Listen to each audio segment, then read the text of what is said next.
Nissan Magnite, Almera, Renault Kwid, Datsun Redigo.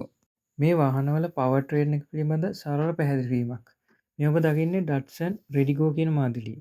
මේක මේ 800cc සහ ඊට පස්සේ 1000cc කියල කාණ්ඩිකුත් ආවා. ඒගවට මේ පවට්‍රේන් එක තමයි මේ රෙනෝල්ඩ් ක්විඩ් මෝටරටයටත් පාවිතා කර ඒක මේ 800cc කැටගරිතයි වැඩිපුරම තියන්නේ. ඒගාවට මේ ඒක ට්‍රිප්ටොනික් ට්‍රන්ස්මිෂන් පද්ධතියක් එක්කාව 1000cc කාණ්ඩ කැටගරිය.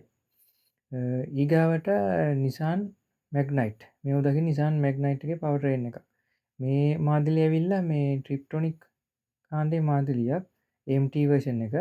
තකොට මේක තියන්නේ මේ කලින් ඔයි සඳහන් කර ක්‍රනෝල්ඩ් ක්විට් සහ ඩටසන් රෙඩිකෝ කියන මෝටරතය යොදාගත්ම පවටරෙන් එක වැඩි දියුණු කළ තමයි මේ ගොල්ලො මැග්නයිට් කියන මෝටරතයට භාවිතා කරලා තින්නේ. ඒගාවට මේ මැග්නයිට්ගේ තව වර්ෂණයක් කෙනවා මේ 1000 ටර්බෝ CVT ට්‍රන්ස්මිෂන්. ඒ වගේම ඒ පවටරෙන් එකම තමයි නිසාන් අල්මරා කියන මෝටරදයටත් භාවිතා කළ තින්. ඒගාවට මේකේ මේ ඉන්දියාවෙනම් භාවිතා වෙනවා මේ ඔටෝමටික් ට්‍රන්ස්මිෂනෝට අමතරව manual transmission 5 speed manual transmission සහිත මෝටරකයුත්තින මේ නිසාන් මැග්නයිට් මෝටරතේ. ඒක ඇවිල්ල 1000 ටර්බෝ පවටරෙන් එක තම එක තියන්නේ.